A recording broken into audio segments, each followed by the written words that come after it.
E muito bem-vindos a mais um programa Francamente, diretamente dos estúdios da Move 8 Produções, Ana Franco na área, com vocês pela Rádio Difusora, YouTube, Spotify e todas as plataformas de áudio e vídeo da sua internet.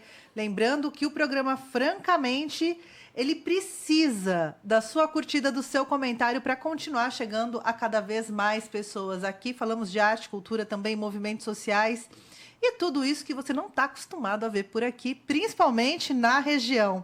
Hoje vamos falar de um movimento de educação, um cursinho popular. Também vamos falar sobre um curso antirracista que vai acontecer aqui na cidade de Jundiaí. E, novamente, nos estúdios comigo, ele, o revolucionário Lucas Castro. Tudo bem? Tudo bom, tudo bom. Bom dia, né? Aqui ainda tá de dia para quem for ouvir aí depois. E é muito bom estar aqui com você novamente, Tainá. Obrigado, viu, de ter topado vir. Foi meio no supetão, a gente tava combinando. Dá pra você vir amanhã? Porque aqui é assim, no susto, né? Bora que bora. Bora que bora. Me conta como tá o Emancipa. Faz um tempão que você não vem aqui, né? Isso. Pra gente conversar um pouquinho do Emancipa.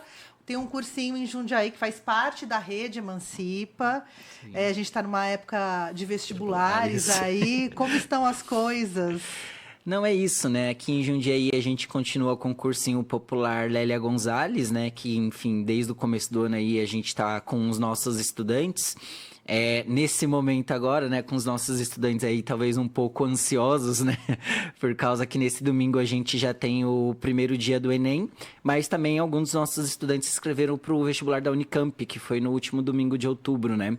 Então, desde esse momento, assim, a gente está trocando uma ideia, conversando, também conseguimos concluir aí todo o planejamento, né, do conteúdo para os estudantes, e aí estamos mais agora nesse momento com as nossas psicólogas, né, que é a Beatriz e a Júlia, ali trocando uma ideia, fazendo umas atividades mais de apoio psicológico, emocional, porque a gente sabe como é esse momento para os estudantes, para tentar deixá-los mais aliviados para o que vai ser os vestibulares agora, que é uma maratona, né? Começou o Unicamp, o Enem, o Nesp, e por aí vai. Essa fase de cursinho eu acho super importante. Quantos alunos vocês estão atendendo? Nesse ano a gente teve uma caída. A gente começou o ano com mais ou menos 80, 90 estudantes e a gente está mais ou menos com uns 10, 15 agora. Que aí eu acho que também tem a ver, inclusive, com um debate mais geral, né? O próprio Enem como um todo tem tido uma diminuída dos seus inscritos anualmente, né? Então, a cada ano que passa o Enem tem perdido menos, perdido inscritos, né? E tudo mais, pessoas que não têm tido mais interesse. Mas também acho que tem a ver com uma própria quebra de que a universidade ela já não é mais esse espaço de transformação, né, enfim, de mobilidade social como um todo, né? Então a gente tem percebido que essa nova juventude também já não vê mais a universidade como a gente olhou, né? E de certo modo porque também a gente mentiu enquanto professores, né, por um certo momento para essa galera falando que ia ter emprego com a universidade. E, de fato, não está tendo, né? Enfim, de fato, está uma outra realidade social. Mas que a gente tem que continuar disputando esse horizonte com essa juventude. Porque, apesar de tudo ainda, tem pesquisas, né, que saíram recentemente que quem tem, por exemplo, ensino superior ganha, em média, 20%, 30% a mais de quem não tem. Então, de certo modo, ainda continua sendo muito importante, mesmo que desvalorizada hoje em dia. A educação sempre no Brasil, Darcy Ribeiro já falava muito, né? Que era um plano, essa educação sucateada, né? Sim. E nós temos também um discurso neoliberal muito forte, muito contundente sobre a falta de importância de você ter um curso superior. Num contraponto, faculdades privadas tomando cada vez mais espaço, ou fazendo cursos menores, ou aquelas com preço bem acessível, né? Que parece que é possível, Sim. Né? E aí uma grande parte da população perde esse lugar de disputa dentro da universidade pública, que Sim. as vagas acabam ficando para quem sempre Teve, né? Não, e é interessante você trazer isso, porque, por exemplo, saiu uma pesquisa no começo desse ano sobre os ingressos da Unicamp nesse ano. Então, 66%, se eu não me engano, das pessoas que entraram na Unicamp esse ano são de escolas privadas. Não vieram de escolas públicas. Então, tipo assim, a gente está falando de mais da metade dos ingressos desse ano né, não são de escolas públicas numa universidade pública, né? E eu acho que isso também é resquício ainda de um momento que a gente vem vivenciando, que é o momento de, para além de desmonte e ataque da universidade, mas o próprio ataque à produção de conhecimento e à ciência no Brasil, que tem aí como principal nome no último período o próprio Jair Bolsonaro, né? Então, quando a gente tem um presidente da República que deslegitima, que ataca, que promove a anticiência a todo momento, é óbvio que uma nova geração não vai ter a mesma perspectiva, né, da universidade como a gente tinha aqui, enfim, com todas as contradições do governo Lula, né, do 1 e 2 ali, mas era um cara que no seu discurso referenciava esse espaço, né? O espaço da universidade, espaço do conhecimento, da educação. Então, isso também tem a ver, né? E, para além disso, a gente também está vivenciando um outro momento, né? Que é o momento total do neoliberalismo na educação, né? Então, por exemplo, ano passado, quando a gente foi em uma das escolas daqui de Jundiaí divulgar o cursinho, o que a gente ouviu de estudantes era: eu não quero fazer universidade porque a minha perspectiva é terminar o ensino médio, tirar a CNH e virar Uber. Trabalhar com 199, trabalhar com iFood, jogar no Tigrinho, por incrível que pareça. Então, é com esse tipo de coisa que a gente está lidando, né? De uma disputa muito ferrenha mesmo, assim. Inclusive, dentro de algumas igrejas neopentecostais, também há um discurso de que não vale a pena fazer faculdade, que faculdade é coisa do diabo. Também há um discurso dentro desse lugar onde vai cooptando o que o ser humano tem de mais sensível, né? Que é esse lugar espiritual, né? Sim. Então, também a gente tem esses discursos, que também é uma ferramenta, né? A religião tem sido uma boa ferramenta aí para o neoliberalismo. Não, total, e que na prática é uma falácia, né? Porque ao mesmo tempo que faz um discurso como esse, você vai ver os filhos dos pastores, todos formados, sabe? E aí tem um lugar que né? Na verdade, é o lugar de atacar a universidade pública. Total, porque esse é um lugar, eu acho que com a política de cotas, né? Cotas raciais, cotas sociais, com o ingresso da diversidade dentro das universidades, você também muda o contexto do que é pesquisado, como é feita a ciência, de que olhar as pesquisas estão feitas, quais os discursos, né? Qual conhecimento a gente vai produzir. Qual conhecimento e quem vai produzir esse conhecimento. Porque enquanto só a gente branca estava falando de como a população pobre vivia, a população racializada vivia, esse jogo virou, né? Total. E aí isso também causa um incômodo, né? Muito grande. A elite brasileira, ela tem pavor de qualquer política, né? Enfim, que garanta, que combata a desigualdade, seja ela em qualquer nível, né? Seja ela educacional, seja ela, enfim, econômica e tudo mais, né? Então, o que a gente tem de fato no Brasil, e não é coincidência que no momento que a gente tem mais massificação da universidade pública, né? E aí, aqui com todas as ressalvas, né? A gente está muito aquém ainda do ideal, mas ainda há um processo de massificação da universidade, né? Do povo mesmo ocupar, que se tenha, por exemplo, né, os maiores ataques à universidade. A gente tem hoje as universidades públicas no Brasil, em especial as universidades federais, né, que elas estão vivendo hoje com um orçamento menor do que de 2014. Então, de 2014 para cá, o que a gente tem tido nas universidades é um financiamento cada vez menor. Então, a gente está em 2025, né, tendo um orçamento menor do que 2014. Isso é bizarro, assim, entendeu? As universidades federais no Brasil hoje, institutos federais em sua grande maioria, só conseguem, pelo menos no estado de São Paulo, se manter com a emenda parlamentar de deputado federal. Assim, só consegue por isso, assim. Se não fosse deputado parlamentar, deputado federal, mandando emenda parlamentar para o conjunto das universidades federais, as universidades teriam muita dificuldade de conseguir se manter. Então, isso também coloca para nós, né, o descrédito total. E o compromisso e a responsabilidade e necessidade que a gente tem de continuar disputando, né, com essa juventude, que a universidade ela é um ambiente que a gente tem que estar, né, Sim.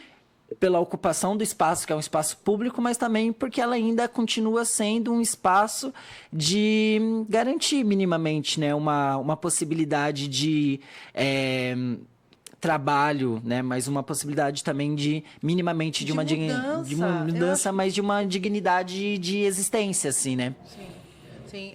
Eu falo de mudança porque também esse discurso que tira as pessoas da universidade, tira o desejo de estar na universidade, como a educação não vai mudar nada para quem? Sim. Né?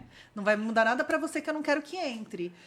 Eu acho que quando começou a aparecer o Chavoso, o Andino Vilão, mesmo o Thiagson tem um trabalho ali na música com o funk. Muito bom, inclusive. Isso incomoda muito uma Sim. grande parcela da população. E mesmo os debates sobre sexualidade, as pesquisas científicas vindo dentro da sociologia, da antropologia, as ciências humanas são muito combatíveis e combatidas, né?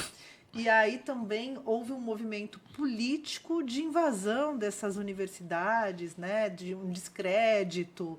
Tivemos ministro da Educação descredibilizando faculdade, membros aí de Movimento Brasil Livre fazendo chacota, enfim.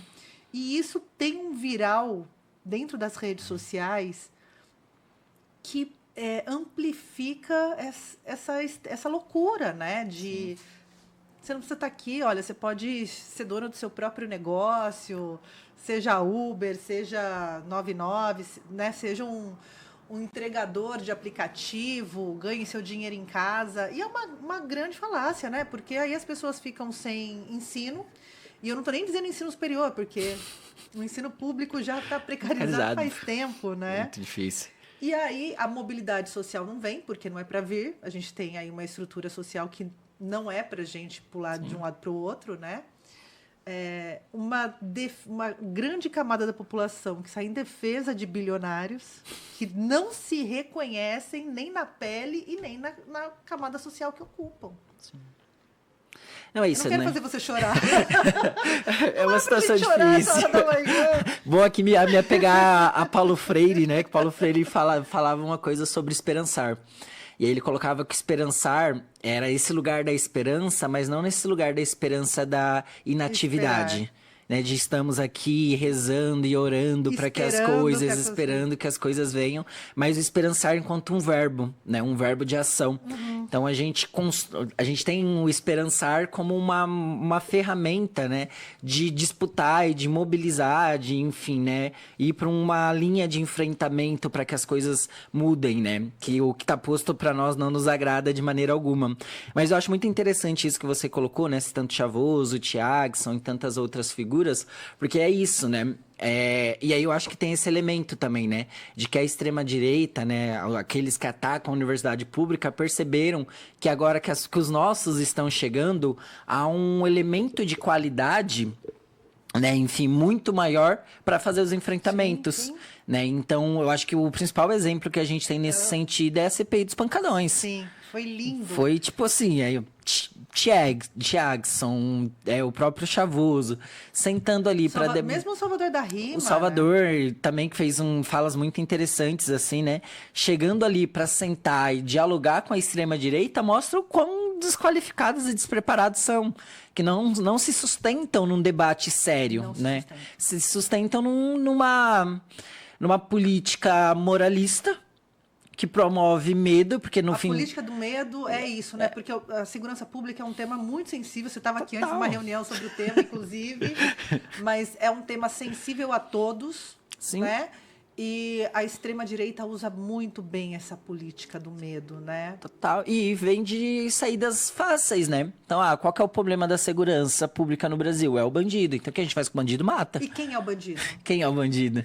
Eu estava vendo com a questão do Rio de Janeiro, eu estava vendo alguns debates, pessoal de segurança pública, e falando que a população de morro, periférica, vota no Castro. Sim. Porque ele dá soluções simples. Né? É o que a gente chama de senso comum. E a gente vê a violência que foi aquela operação e quanta gente validou aquela operação, entendendo aquela máxima que bandido bom é bandido morto, sem sequer questionar se é bandido ou não é bandido. Sim. Não me importa, né?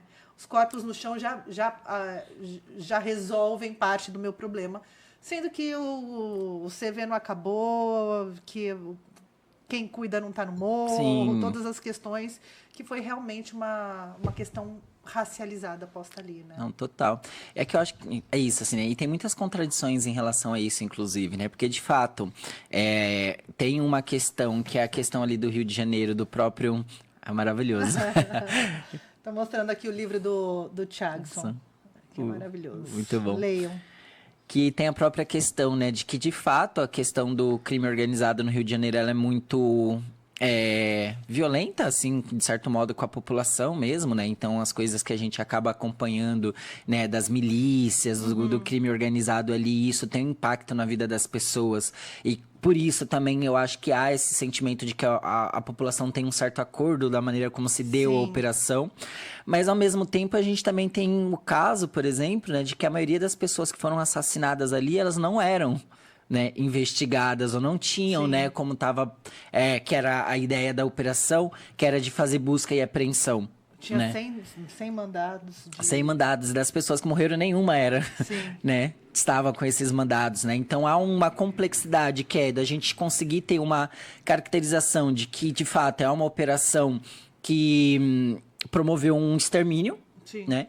Que foi uma operação para aquilo que se propôs um sucesso, mas que ao mesmo tempo também a gente não pode naturalizá-la, né? Ao mesmo tempo também que a gente não pode deixar de entender que o crime organizado, ele precisa ser combatido. Sim. Precisa. É porque há uma desumanização, um processo de desumanização do outro, né? Então também você não comove. E esse processo é feito paulatinamente no nosso dia a dia, né? Da gente também não se importar com o outro, né? Dessa sociedade que foi construída. E aí também é endereçado esse desprezo, né? Ele tem endereço, ele tem cor, ele tem CEP. Sim, né? total. Então depende de onde se morre, qual a cor do corpo, a sociedade aplaude ou não. E qual momento? E qual momento? Porque, inclusive, tem a discussão, né, que a gente estava acompanhando com a galera do Rio, de que todo ano, né, todo momento, antes do ano eleitoral, acontece alguma chacina no Rio de Janeiro. É que essa foi extremamente desproporcional, enfim, né? Mas todo maior, ano né? é a maior da história do país, se eu não me engano. E olha que nós tivemos Esquadrão da Morte nesse país. Sim, e a gente não pode esquecer que o Rio de Janeiro estava aprovando esses tempos atrás aí um projeto de lei que dava uma bonificação para policial que matasse pessoas. Né? É isso que é a PL do Faroeste, se eu não me engano, que a galera tava chamando. Então, há pouco tempo, 1 mês, 2 meses atrás, essa era a política, era um projeto de lei que estava sendo debatido no Rio de Janeiro.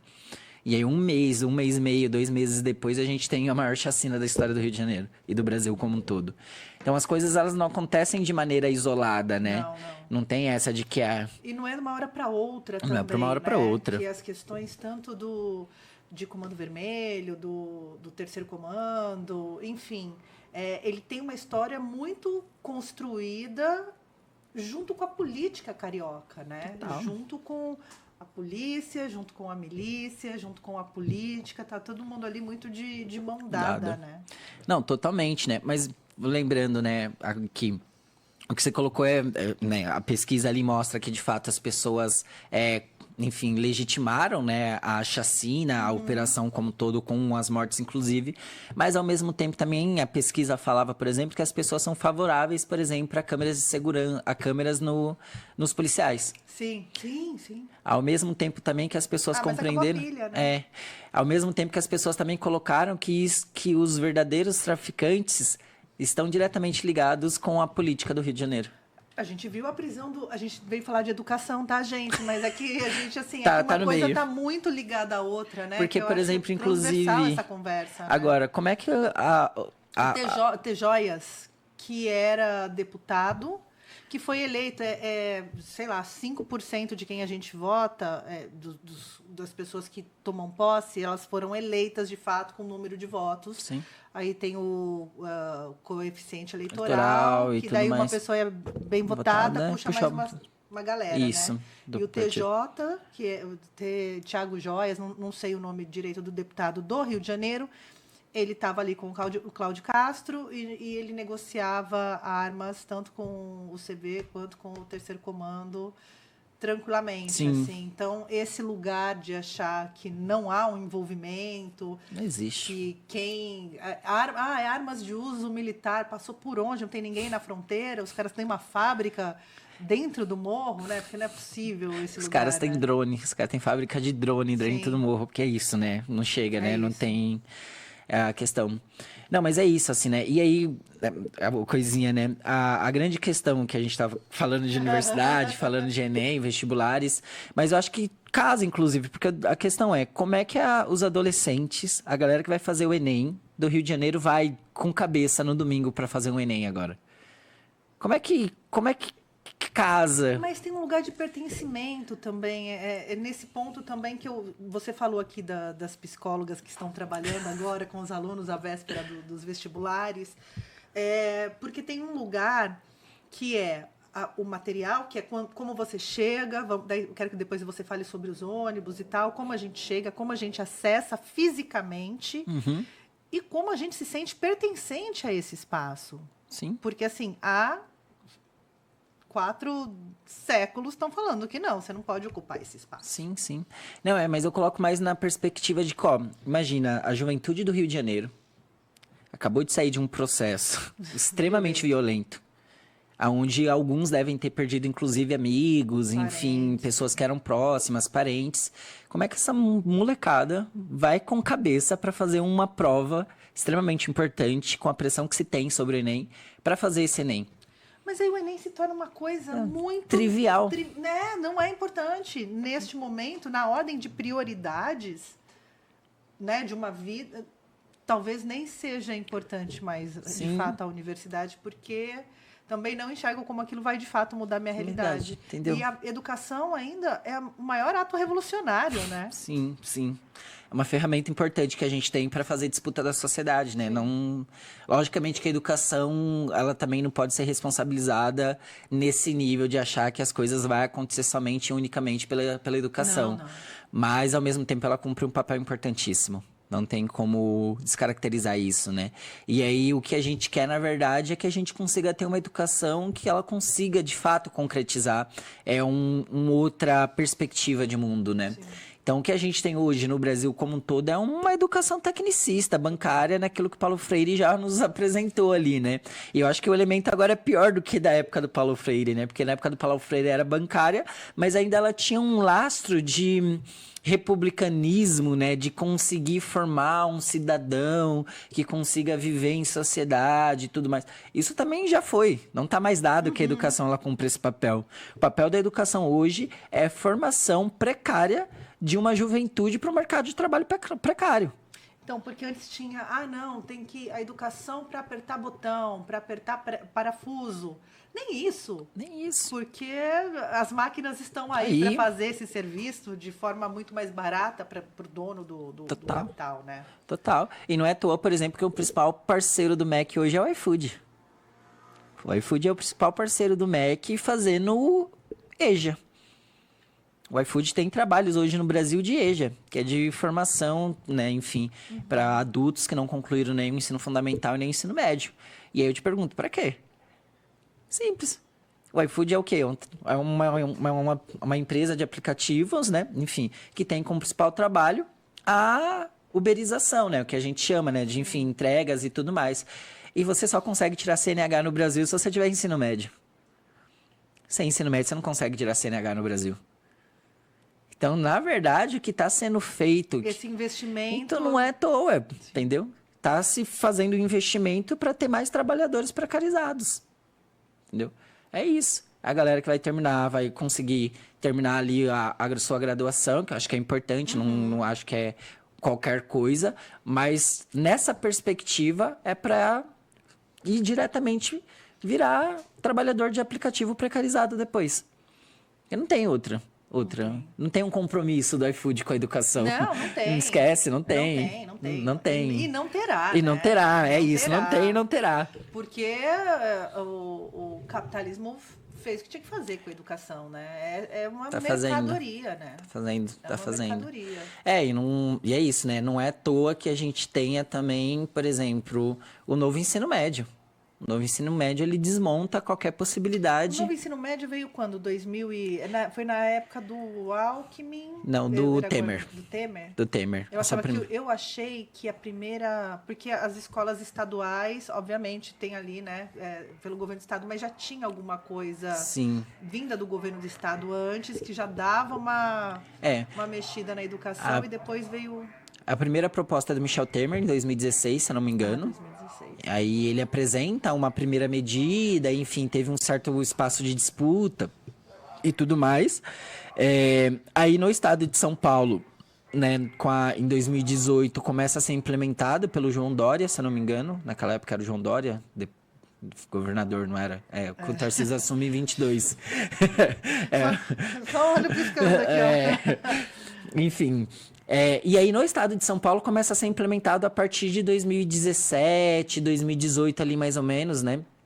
Enfim. Retira ciências humanas ali. Que vai fazendo um desmonte total, né? Então implementa os itinerários formativos. Então, se antes a gente tinha uma graduação que ela era permeada pela base, né? Então, tinha ali a questão de você ter a base minimamente para conseguir te dar condições, né, de se formar enquanto cidadão, né? Então, aí tinha a questão da química, da sociologia, da filosofia e tudo mais. Com o novo ensino médio, isso mudou. Né? Mudou porque agora você tem os itinerários formativos que se chama, né? Então agora se você pega, por exemplo, o itinerário de linguagens, você não vai ter muitas vezes o itinerário, por exemplo, de exatas. E se você escolhe de exatas, você não vai ter o de humanidades. E aí tem o de linguagens, tem humanidades. Então você sempre vai ficar deficiente de alguma forma. São módulos agora. São módulos. Você vai fazendo essas opções. Essas opções. Se você pega um, você não vai ter o outro. Entende? Então, é isso, assim, que é um problema, por exemplo, que a gente está tendo nos próprios cursinhos. Se antes a gente tinha dentro do cursinho um programa pedagógico para dar um suporte para os estudantes, porque a gente compreendia que eles chegavam com uma determinada base e a gente só trabalhava essa base, agora não está mais dado isso. Porque agora, 2025, vocês estão pegando, assim, há alguns anos, os alunos que fizeram o segundo grau completamente nesse formato. E aí tem estudante que chega para nós que não viu nada de sociologia. Tem estudante que chega para nós que não viu nada de química. Então, a gente não é mais um trabalho de continuidade. A gente está tendo que ser um trabalho de apresentação. Alfabetização dentro do tema. Então, química, tem estudante para nós que chega de química física que não viu nada de química e física. No terceiro ano do ensino médio.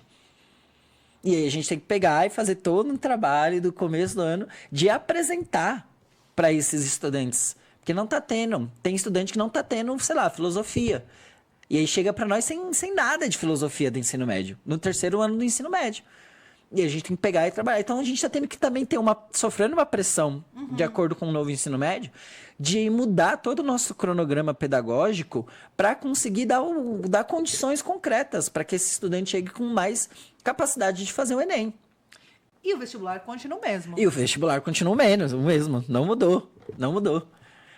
Então, não é à toa que a gente tenha 66% dos estudantes de escola privada entrando, né? Na Unicamp, por exemplo. Porque daí a escola privada, ele consegue contemplar... Consegue garantir. Consegue garantir. Então, é isso, assim, é esse trabalho que a gente tem nesse momento. Então, a gente hoje não atua mais como um cursinho popular de suporte para vestibulares. A gente está meio que sendo, no primeiro momento, era um momento a gente virou reforço escolar, e num outro momento agora, que eu acho que a gente está vivenciando, que a gente está cumprindo o papel integral da escola. E um prazo menor, né? Em um prazo menor, em ano, condições completamente diferentes, porque é isso, né? O nosso cursinho só funciona aos sábados, nossos professores são professores do estado também, muitas vezes. Então, há um desmonte completo da educação que a gente também, é isso, a gente não tem condições. E aí não dá para dar conta. Não dá para dar conta. Não dá. E aí eu acho que tem uma questão que o cursinho popular não é solução. Acho que isso precisa ser dito. Ferramenta. Ele é um sintoma de um problema. Ah, tá. Ele é o sintoma de um problema. O ideal seria que a gente tivesse uma educação que garantisse a plenitude de uma formação. Mas isso não está dado. E só existe cursinho popular porque existe o tal do vestibular. Isso precisa ser dito ainda. Porque, assim, Senão- o não existir mais vestibular já é uma discussão muito antiga entre muitos muito educadores progressistas discutem essa ferramenta que é o Uma ferramenta de avaliação, filtro social. filtro social, exato. Aqui você vai entender que determinado grupo entra e quem não entra, entendeu? Então, é isso. O vestibular da Unicamp, por exemplo, pô, é um filtro. E o filtro entrou uma maioria de estudantes de escolas privadas, entendeu? E é importante dizer isso porque senão a gente também acaba, enquanto cursinhos populares, assumindo uma responsabilidade que não é nossa, né? A gente não tem a responsabilidade de passar para essa nova geração uma formação completa, porque o Estado tem que garantir isso. Isso deveria ser uma política concreta. Mas o Estado não é garantidor de De mais nada, nada. Porque há uma limitação das políticas públicas também, né? E quando a galera fica pedindo Estado mínimo, é Estado mínimo para quem, né? É. Que já temos um Estado mínimo, né? já Exceto para a grande elite, que tem acesso aí Mas assim, a um Estado bem... e aí eu acho que tem uma questão vantajoso. que é, a gente é muito defensor de políticas públicas. Sim. Somos muito defensores, mas não é o nosso horizonte. O nosso horizonte é conseguir chegar num modelo de sociedade que a gente consiga garantir de fato que isso não seja considerado uma política pública, mas um direito assegurado, entendeu? Porque, teoricamente, as políticas públicas seriam para assegurar direitos estabelecidos ali na Constituição de 88, minimamente. Minimamente. As políticas públicas vêm para essa construção. Sim. É que as políticas públicas, elas estão associadas aos governos, né? Sim. Não tem mais política... É política de governo, não política de Estado. Entendeu? É essa a questão. A política pública, ela é uma política de governo, no fim das contas. Então, por exemplo, quando a gente tem no governo Bolsonaro, que ele fez ali um ataque direto, por exemplo, ao Bolsa Família. Entendeu? É uma política pública, mas não é uma política pública que, inclusive, garante. Porque só existe a política pública, por exemplo, do Bolsa Família, porque há uma desigualdade econômica. E aqui eu não estou dizendo que eu sou contra o Bolsa Família, galera. Só estou dizendo que ele é sintoma de um problema. Assim como os cursinhos populares são sintoma de um problema da educação. E, assim, essas políticas públicas, elas deveriam ter... não prazo de validade, mas elas deveriam ter um programa mais emancipador. Sim. Isso aqui é um período. Sim. O próximo passo é esse. Atuando por etapas, porque não adianta falar que há uma desigualdade, sentar em cima da desigualdade e remediar. Sim. Né? De forma, remédio contínuo, né? Sim. Não há uma política para que essa galera se emancipe e não precise mais do Bolsa Família ou de um cursinho popular, Sim. até... que a sociedade seja curada ou arranjada de uma forma que você não precisa mais dessas ferramentas. Não, total. Porque é isso, né? Eu acho que o que a gente tem é uma crise de perspectiva no campo da esquerda como um todo. Né? E aí tem essas questões, né? Porque é muito difícil falar isso também. Quando você fala de campo da esquerda, daí uma galera fala, mas a esquerda está 30 anos no poder. O Lula é esquerda? Se coloca como, né? Mas aí a gente tem várias discussões aí de sociais. Ele é um centro... Ele é um cara social-democrata. Ok, mas que aí tem eu uma não tô política... nem colocando a democracia em pauta aqui, assim, partindo de um princípio, né, de uma sociedade minimamente democrática. Sim. Mas as políticas dos governos Lula atenderam minimamente o social, que aí dá uma cara de progressista, tem um discurso melhor, mas atendeu bastante. Economicamente, favoreceu muito mais uma elite brasileira. Banco... Itaú ganhou Sim. pra Cacilda no governo Lula. Todos os bancos, na verdade. Todos os bancos como um todo, enfim. E fora quem teve acesso a BNDES, enfim. O agronegócio. O agro. O agro, não o agro que alimenta, tá, gente? O agro commodity, o agro enquanto uma mercadoria. Que promove fome. E aí, eu perguntei se o Lula é de esquerda, porque a gente fica muito... como se o Lula fosse um grande radical de esquerda. Já foi. E esse lugar não cabe. Não cabe. Já foi. Né? Inclusive, são as críticas, inclusive, que uma parte da esquerda faz com relação ao governo Lula, dele ser muito liberal demais, né? Total, assim, né? A própria política de austeridade fiscal que foi apresentada pelo governo Lula, né? Enfim, que corta investimentos na educação, na saúde, nas políticas públicas como um todo, né? Enfim, apresenta um pouco dessa caracterização, né? De como é um governo extremamente neoliberal, a própria... Quando o Guedes elogia o Haddad, tem alguma coisa mostra que a gente não tá no caminho muito certo. Mas que é isso, né? E aí eu acho que, inclusive, o próprio Lula, né? Ele tem essa dificuldade também de apresentar uma alternativa para nós enquanto campo da esquerda, né? Porque é isso, né? Para a questão da economia no Brasil, austeridade fiscal. Austeridade fiscal. A gente não vai combater o grande empresariado, né? Enfim, a economia empresarial do Brasil como um todo. Mas também a gente tem um congresso. Aí é um outro debate. Não é? Aí a gente vai escalonando a discussão. Nossa, porque assim, né? Tudo bem, nós temos uma elite que não é essa que você acha que é que tá com o HB20 financiado, Sim, não é essa esquece. galera, é uma outra, a burguesia você não tá vendo na rua, não tá vendo nos restaurantes, é uma outra galera que, né, que é a mão invisível do mercado, a mão invisível do mercado não é invisível à toa. E temos um Congresso subserviente, muito subserviente, e que precisa também desses discursos radicalizados. Sim. E chamando as pautas morais, enfim, para que se cumpram os papéis que devem cumprir de quem pagou para estar lá. Sim, total. Né? Não, o Congresso é isso, né? O Congresso ele é a menor expressão das necessidades sociais que a gente tem nesse momento. Exato. A menor expressão. Nossa, perfeita essa frase. Né? E cumpre... O Congresso é a menor expressão das necessidades sociais. Eu vou colocar uma foto do Lucas com essa frase, porque é isso. Pronto. Resumiu uma vida. Porque é isso, né? O Congresso tá lá debatendo o PEC da bandidagem, enquanto a gente tá querendo falar sobre o fim da escala 6x1, entendeu? O Congresso tá lá debatendo, sei lá, quem agora, né, que enfim, que eu vi que estão debatendo aí no Congresso, se pode colocar em cargos, né, para parentes dos parlamentares, né? Tá rolando esse debate ali no Congresso, né? Não, e se rola lá, imagina no município como esse arranjo vai ficar, porque é isso, né? Ele vai refletindo. Vai refletindo. Ao mesmo tempo que o Congresso cortou, né, enfim, com um projeto de lei da semana passada, 13 bilhões da educação. Então, a gente vai ter 13 bilhões a menos para a educação no Brasil no ano que vem, né? Então, assim, você percebe como é isso, né? Não expressa nada das necessidades da população brasileira como um todo, né? E a gente também, enquanto campo da esquerda, não consegue apresentar uma alternativa para o conjunto da população. E aí, nessa, a extrema-direita e a própria direita tem uma alternativa que não é... Porque as soluções são rasas, rápidas deles, né? E não são alternativas que resolvem o problema, mas são alternativas que apresentam para a sociedade alguma coisa, né? Que não vai resolver problema, é isso, é raso, é do senso comum, é completamente...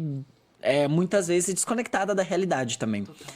Mas apresenta, né? E as pessoas, elas estão... Eu não sei, mas eu percebo que desde o último período, né, a gente está num processo de polarização ainda, mas as pessoas têm uma necessidade de uma alternativa mais radical, seja para qual lado for.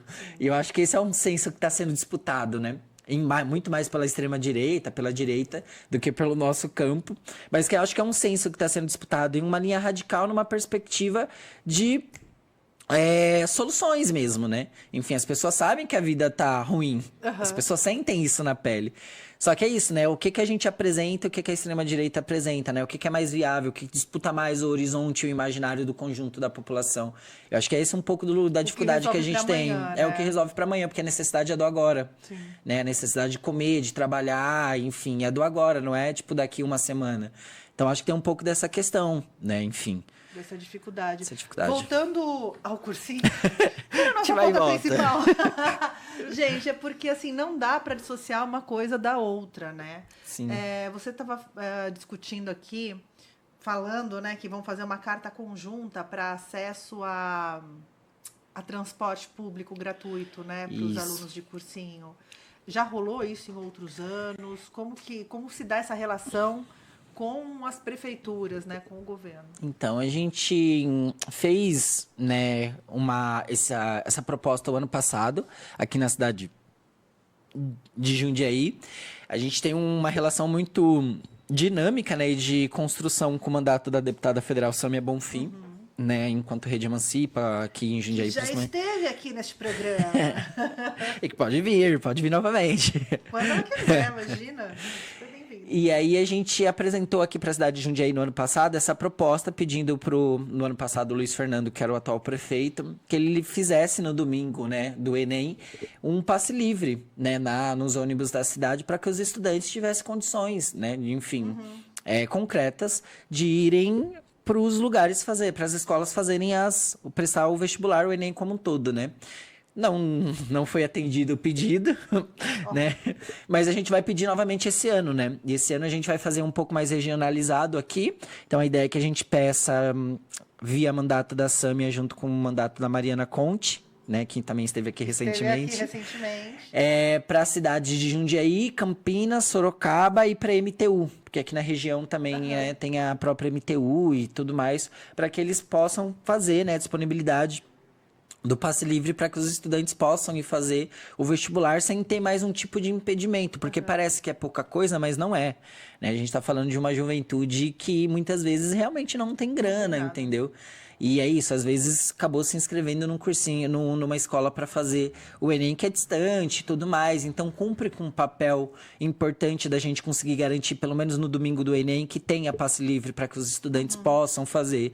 E, para além disso, também o próprio debate do passe livre, tarifa zero, que a gente pode entrar também, fazer essa discussão e tudo mais, né?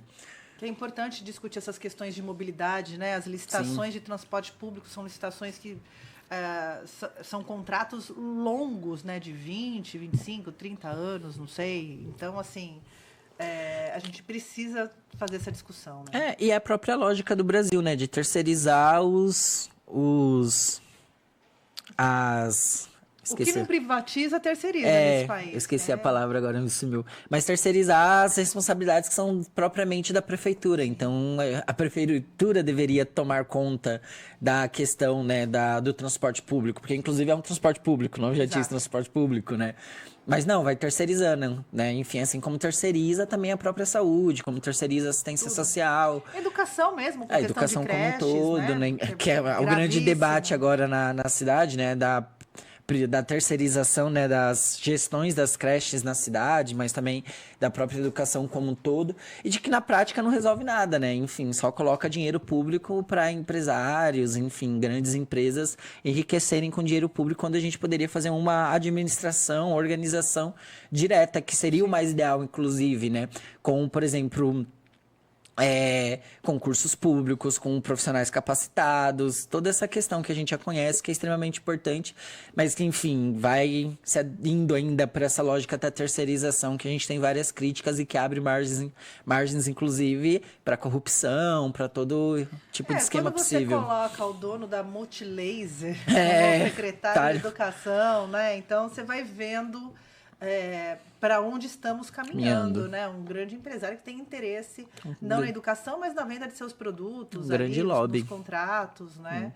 Aliás, eu acho que na escola, já no ensino médio, deveria ter aula de direito, assim, sabe? Para a galera entender como que funcionam minimamente nosso sistema, nossa organização, né, social, em termos de política pública, de governos, de contratos. Porque parece que está tudo bem, né? Quando você não entende. Que é isso, né? A gente se moldou numa estrutura social que ela sempre manteve à margem um determinado grupo, né? E aí o política grupo não se discute, né? Política não se discute, né? A questão da política é uma coisa de quem teve acesso à educação, de pessoa estudada, né? E todo esse rolê. Então, a grande massa dos trabalhadores, né, sempre foi excluída, né, do processo do debate político como um todo, mas que também, ao mesmo tempo, sempre tentou se reivindicar, né, nesse espaço também de disputa social como um todo. Então, a greve dos sindicatos sempre, a luta dos sindicalistas sempre foi nesse lugar, a luta dos educadores, né? Enfim, a luta do movimento estudantil. Então, por mais que houvesse um espaço de exclusão muito grande, de certo modo também teve um espaço de luta muito grande para disputar uma lógica, né, da luta política, né? Então, é isso, nada foi passível, continuamos em luta, né? A luta não acabou. Não acabou, né? E continuará ainda por um bom tempo. Me diz uma coisa, a gente estava você está aqui todo trabalhando e eu quero saber, porque além de discutir educação, a gente também fala de uma educação antirracista. Sim. Vai ter um curso aqui em Jundiaí, uma formação do PSOL. Me Isso. conta como que vai ser. Formação antirracista com 3 aulas. Isso. Raça, classe e revolução. A gente pensamos essa formação, eu e o Samuca, que é um grande companheiro nosso que também não pôde estar aqui Saudade, agora. Samuca.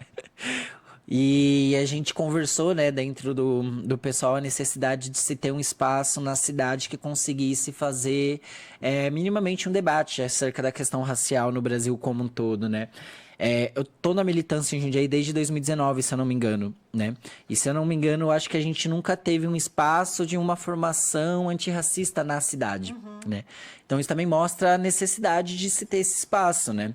Então é um espaço que a gente está construindo, que inclusive em parceria com a Fundação Marielle Franco Lauro Campos, né, que é a fundação do pessoal também, e que é uma formação que a gente tem como ideia central aprofundar o debate sobre o que é o racismo, sobre o que é essa tal desse racismo, o que é raça e tudo mais, aí numa perspectiva do Frantz Fanon. Então, chamamos a elite para debater.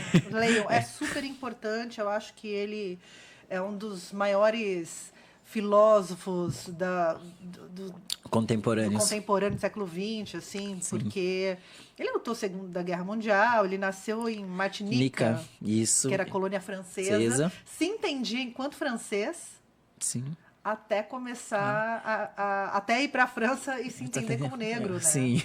E ele era psiquiatra. Isso, ele tem uma formação em psiquiatria, né? Mas aí depois ele vai para o campo da filosofia, vai para o campo da sociologia e tudo mais.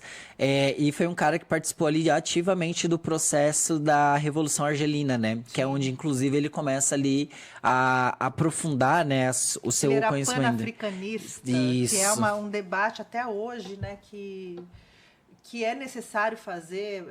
Quantos líderes foram considerados terroristas justamente por lutar pela Pan-África, né? Sim. Ele tinha uma perspectiva mais socialista, né, na verdade. Então, ele achava que a única possibilidade de se conseguir libertar a África como um todo era a partir de uma organização socialista. Né? Então, ele, inclusive, tem um texto dele que ele coloca isso aí. O próprio Racismo e Cultura, ele coloca isso, né? Ali no finalzinho do texto. Mas é isso, né? Pensar um pouco a partir desse lugar, que foi quando ele participa ali, né, da Revolução Argelina, inclusive, enquanto médico, ele vai perceber que havia, né, ali um adoecimento psíquico dos colonizados, né? E aí ele vai... Não havia sido discutido Não antes. havia sido discutido, não havia. Tinha essa discussão desse adoecimento, desse como é que se trabalho dava da psique humana com um recorte racial, né? Com um recorte recorte racial. anticolonialista, enfim. Sim. Não, ele se propõe a aprofundar e entender isso. Aí a gente tem uma das grandes obras, né? Que é o Peles Negras, Máscaras Brancas. Depois vem Condenados da Terra, que, enfim, é um Gente, acúmulo... Condenados da Terra, se você não leu nada dele, comece pelo Condenados da Terra, que eu acho que é uma leitura mais fácil, assim. Máscaras Brancas, eu acho que ainda você precisa de um entendimentozinho maior ali de psicologia sim, e tal. que eu acho que ele ele lida com questões mais subjetivas. Exato. Que aí ele vai falar da experiência enquanto um homem negro, né? E ele, inclusive, o próprio livro tem vários relatos, né? Inclusive dele no metrô, da menina olhando pra ele. Então, assim, eu acho que tem uma questão mais subjetiva, mas, assim, contribui ainda, tem uma contribuição, assim, estupenda. Eu não falei pra não ler, eu falei... Se tiver que nunca leu, não sabe quem é Franz, só leu Franz Kafka. Só lê Fanon. Leia Fanon. Porque é uma perspectiva, sobretudo para nós que racializamos o outro, né? É uma perspectiva extremamente importante para a gente discutir sociedade hoje em 2025. Sim. Né? Porque ele vai se aprofundar sobre o que é o processo da colonização e como a colonização racializou, né, os colonizados. E aí ele também coloca nessa perspectiva, né, de que o processo de racialização ele é um processo do outro, né? Então você cria uma outra categoria, né? Enfim, de humanos ou sub-humanos, no caso, né? Da colonização como um todo. Mas ao mesmo tempo ele coloca que o próprio processo de racialização do colonizado sobre o colonizador também racializa o colonizado, né? Então, essa coisa de entender o outro, né? E aí ele vai colocar também que a racialização é um processo de desumanidade, né? De desumanizar o outro, né? Nesse caso, os colonizados e tudo mais. Mas ao mesmo tempo que o processo de racialização desumaniza o colonizado, também desumaniza o colonizador. Então, a ideia, inclusive, do próprio Fanon é de que a gente consiga chegar num momento onde a gente supere a racialização. Que a gente não se entenda mais enquanto raças, né? Enfim, esse eu acho que é o principal debate que a gente tem, inclusive dentro do próprio movimento negro, né? Então, ele acha importante que a gente reivindique uma identidade negra, mas que o horizonte é a superação da racialização. Né? Enfim, que eu acho que é um debate super interessante. Mas é isso, o primeiro encontro é nessa perspectiva. Né? Deixa eu até pegar aqui a ementa do curso, porque assim, quem vai fazer a formação, obviamente, Samuca. Sim, nesse primeiro encontro a gente vai ter o Samuca, que é professor, historiador e tudo mais. E vamos ter o Gilbert também, que é o psicanalista, mestre em filosofia pela Universidade Federal de Pernambuco. Ali o caminho do Fanon, né? E é o coordenador do grupo de pesquisas do Fanon, né? Que é uma indicação, inclusive, do próprio Daverson Faustino, que é o principal pesquisador do pensamento fanoniano no Brasil. Fanoniano. Não sei se é um termo correto, mas... Eu também não sei, mas eu gostei. Mas eu uso. Então, o primeiro encontro é agora, dia 8. Neste sábado, às 14 horas, que é o que é racismo. O primeiro encontro será guiado pela obra Pele Negra, Máscaras Brancas, do Fanon. Isso. E o foco é explorar as dimensões psicológicas, culturais e sociais do racismo, abordando como o colonialismo estruturou a subalternidade da pessoa negra e principalmente como o racismo atinge a subjetividade individual e coletiva. Isso. Aí tem um forms eu vou deixar linkado nesse vídeo o link, né, para você se inscrever, e vai acontecer o encontro na POSP, lá na 15 de novembro. Esse primeiro encontro, lá na POSP. Na 15 de novembro, número 1460. 62. Eu sei que vocês não anotam nada, então eu vou deixar na caixinha do vídeo. Porque eu conheço vocês. Eu vou deixar tudo anotado no vídeo para vocês darem uma olhada. E serão 3 aulas, né? Isso, 3 encontros. 3 encontros. Dia 15 no Clube 28, falando sobre racismo e classe. Sim. A dialética radical do Brasil Negro. E aqui tem até o capítulo para você dar uma lida, para você já não chegar lá despreparado e falar, ai, que susto. Do escravismo pleno ao escravismo tardio, do Clóvis Moura. Sim. Quem vai mediar Esse é o Diogo Dias. O Diogo Dias é um mestrando em relações étnico-raciais da Unicamp. Ele estuda movimento negro, enfim, como um todo, né? E o Clóvis Moura também, enfim, como é o ano de centenário do Frantz Fanon, né? Porque esse ano o Fanon faria julho, né? isso. 20 de julho faria 100 anos, mas também é o centenário do Clóvis Moura, né? Então é isso. Também, enfim, o Clóvis Moura é um pensador negro, né? Intelectual negro como um todo também. Acho que tem uma obra vasta, né? Que tem a ver com pensar a estrutura do negro, a estrutura social do Brasil a partir da perspectiva negra. Foi um cara que pesquisou muito o quilombo. Inclusive, uma das frases dele mais, enfim, conhecidas, né? Que mais apresenta o seu pensamento é de que a luta do movimento negro no Brasil, o negro no Brasil nunca foi um sujeito passivo. Né? Ele nunca foi essa condição de tranquilidade, né? Ele sempre foi um processo muito vivo, atuante de luta, né? E os quilombos é a melhor expressão disso. Então foi um cara que se propôs a pesquisar muito os quilombos, a luta do povo negro brasileiro, e eu acho que tem bastante contribuições que a gente pode pegar dele ali, né, para essa formação também. Essa aula vai acontecer no dia 15, já no Clube 28. Isso. São 3 sábados seguidos, a partir das 14 horas. E aí, o último, dia 22, que aí vem a Lélia. Tem aqui, o livrinho. Aqui é o livrinho dela. A gente vai usar o ensaio 5 dele. Por um feminismo afro-latino-americano, também traz grandes contribuições, né? Que também não dá pra gente não fazer esse recorte, né, afro-latino-americano nas discussões. E quem fará a mesa? Será Luana Alves, vereadora na cidade de São Paulo, mestranda em psicologia pela USP, e a Thaisa Gomes, estudante de história da UFABC. Maravilha. E o curso é gratuito? Totalmente gratuito.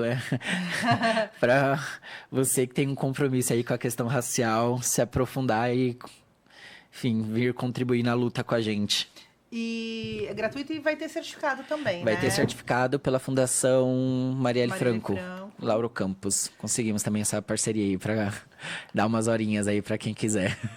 E para quem tá estudando é importante. Horas extras curriculares sempre são importantes, mas acima de tudo, eu acho que Jundiaí, a região, precisa dessas formações, desse debate, dessas contribuições e dessa reunião, né, da gente estar no presencial discutindo raça, gênero e classe, revolução, para disputar o horizonte horizonte.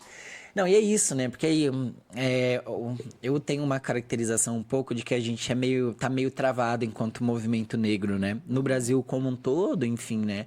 A gente sempre é chamado a participar das coisas muito numa perspectiva reativa, né? Então, sempre quando acontece, que nem aconteceu no Rio de Janeiro, uma chacina, enfim, quando tem um nível de violência muito grande contra a população negra, que aí é quase todo dia e tudo mais.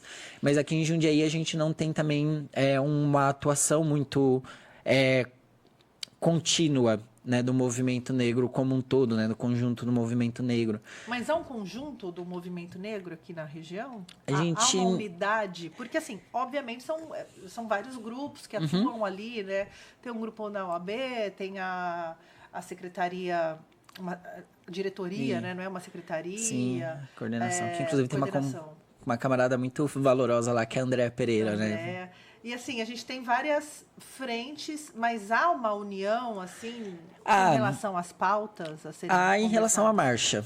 A marcha, a gente reúne ali grupos de movimento negros diversos da cidade. Então, tem a gente quanto Rio de Emancipa, tem o Aquenda, tem pessoas, né, independentes da negritude, né? Enfim, tem a galera do Vozes e Olhares Antirracistas, a galera do Aquenda, né? Então tem bastante, né, movimentos, mas que é isso, que consegue se unificar mais nessa construção da marcha, porque inclusive a gente tem divergências, né, enfim, discordâncias, né, conceituais, né, mas também de muitas vezes, né, da luta como um todo, que é super bom que aconteça, natural, isso, a gente vai debater, vamos construir. Mas não há um programa durante o ano unificado, tipo, a gente discorda, não há uma frente ampla. Isso, frente ampla, não. A gente discorda desses 10 pontos, sim, mas vamos construir uma agenda... atuando, não tem, né. Tanto é que, enfim, a ideia é que a gente conseguisse formular nesse mês um mês mais da negritude, né, de ações, né, do movimento negro. Então, muito provavelmente, a gente tenha 5 ações do movimento negro organizadas coletivamente a partir da marcha, né, do grupo da Marcha da Consciência Negra. Que aí a ideia é que a gente tenha um debate sobre segurança pública e antiproibicionismo, mais para o final do mês. Que a gente tenha um outro debate sobre...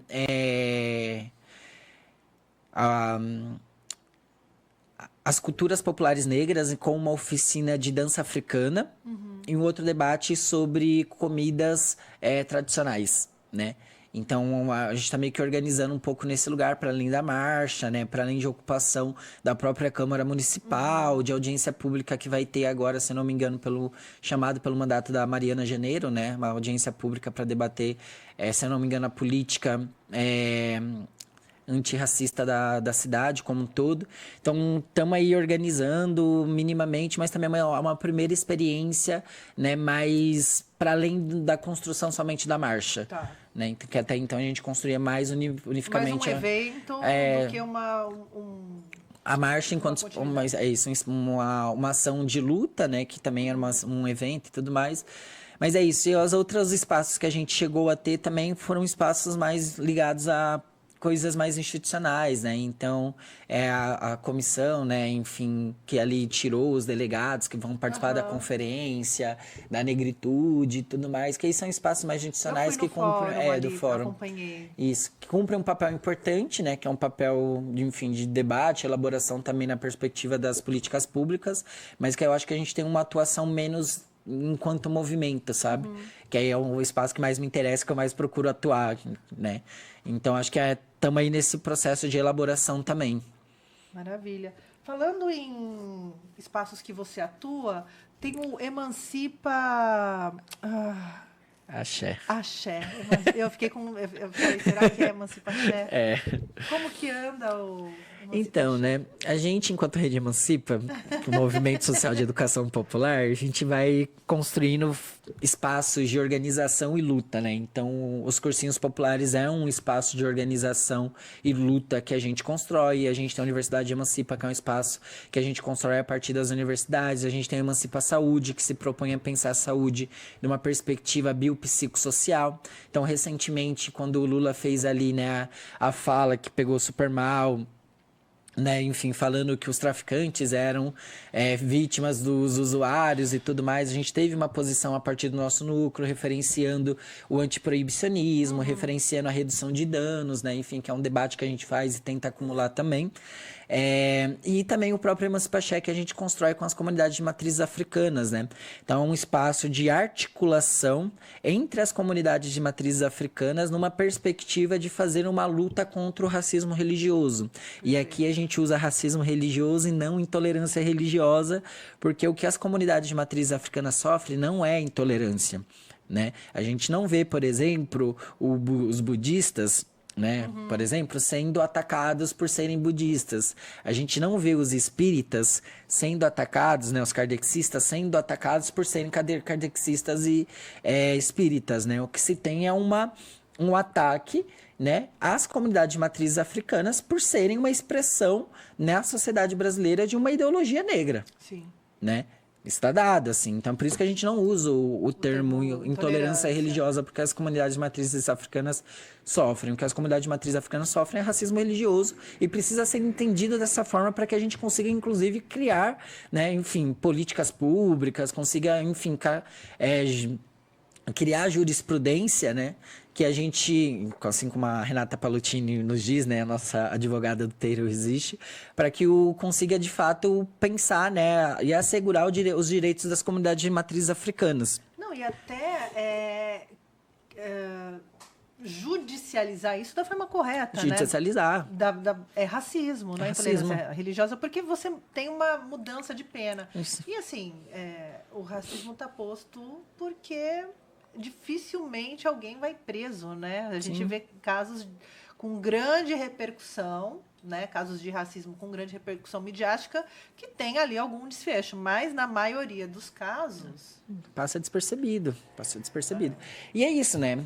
Não dá para pensar as comunidades de matriz africana sem pensar os seus atravessamentos raciais que tem a ver com a sua própria ideologia, né? Então, a divindade, o orixá dentro do espaço terreiro, ele é negro, né? O preto velho, o próprio nome já diz, é um homem negro, né? Então, a gente também tem esses espaços, né, assim. E aí a gente está nessa construção. Recentemente, a gente teve uma audiência pública na cidade de São Paulo para debater a lei do Psil, porque há uma perseguição, né, da Guarda Municipal como um todo, né, enfim, de tentar causar ali um espaço de intimidação para as lideranças religiosas, né, para as lideranças de terreiro, que é o barulho do som, então tem muita perseguição por causa do barulho do atabaque, né, enfim. E todo esse rolê, então a gente fez uma audiência pública que foi muito boa, que a gente ainda está tirando, né, a partir dessa audiência, ações, né, que a gente possa ter, enfim, porque isso também não é uma coisa fácil, né, enfim, são sempre questões muito complexas. Não é só mobilizar, mas é colocar em prática. Colocar em prática, né? Operacionalizar e tudo. coisas que sejam concretas, né, porque também não adianta você ir lá e falar, vamos fazer tal coisa aqui, que não vai ter nenhuma efetividade, né, e no final das contas ela vai continuar acontecendo o mesmo nível de perseguição das comunidades. Então, a gente tem que ser muito responsável também com as pessoas e com a pauta que a gente está tocando. Mas é isso, assim, tá um pouco nesse lugar. A ideia é que a gente continue construindo o Emancipaxé com as comunidades de terreiro, né? Que a gente continue formulando, elaborando cada vez mais sobre o que é esse espaço, essa construção que a gente faz. Mas que é isso, hoje por hoje a gente ainda está num espaço de tentar assegurar direitos para as comunidades que não têm seus direitos respeitados. Garantidos tem, porque a gente tem a Constituição que fala, né? Que é a livre expressão e tudo mais. Mas assim, não é respeitado, né? Tanto é que, por exemplo, agora lá no Rio Grande do Sul, o Ministério Público lá teve que fazer uma orientação de que o barulho de atabaque não pode, o som do atabaque não pode ser compreendido como um barulho. Né? Então não poderia ser enquadrado como um barulho, porque isso é parte de uma expressão cultural de um povo, né? E aí tem esse debate que a gente coloca também, né? De que as comunidades de matrizes africanas, elas não são unicamente espaços religiosos. Na verdade, o que elas menos são religiões. Ela tem um aspecto do que a gente compreende quanto sociedade religioso, mas que ela é uma expressão total e unicamente cultural, tradicional, né? Então, ela tem uma própria língua, sim, ela tem uma própria culinária, ela tem uma própria dinâmica social que se dá a partir de um pai, mãe de santo, irmão de santo, avô de santo. Então, assim, a gente está falando de uma tradição cultural de um povo, né? Então, é importante ser entendido nesse lugar também, né? Assim como... Que não é só um templo religioso. Que não é só um templo religioso. É um quilombo ali formado. Sim, que a gente pode... Posso falar isso? Não, tá pode. errado. Não, tá super certo. Porque tá garantindo sua cultura, os seus saberes, os seus fazeres. E uma outra compreensão de mundo também, né? Então... o que a gente pode entender um pouco as comunidades, que aí a gente pode avançar, que não está dado, e é o que a gente está tentando formular também, é de entender, por exemplo, que as comunidades elas podem ser compreendidas assim como as etnias dos povos originários, que inclusive as comunidades de matriz africanas têm suas próprias etnias, os povos bantus, os povos iorubás e por aí vai, né? Todos aqueles que vieram na diáspora africana, né? No processo de escravização. Então a gente também está falando de uma cultura, de um povo, né? E que é esse povo tem semelhanças, mas também tem diferenças. De vários povos, né? De vários povos. Porque, para você que está em casa e não sabe, foi pego de surpresa, a África não é um país. Sim, é um importante. Continente. É importante a gente sempre ressaltar isso aqui neste programa. São muitos países dentro do continente africano, inclusive Egito está lá, tá, gente? Só para você saber aí que participou desse branqueamento com a Elizabeth Taylor. Que, né, a gente precisa aí desmistificar Hollywood e saber que são muitas línguas, muitas culturas, muitos saberes, povos diferentes. Estruturas sociais diferentes, visões de mundo completamente diferentes. Tipo, é isso, por exemplo, as comunidades de matrizes africanas, elas não têm a compreensão de bem e mal, de céu e inferno. Essas coisas não existem para nós, né? A gente se localiza por outros lugares, né? De olhar o mundo, de cosmologia, de cosmovisão.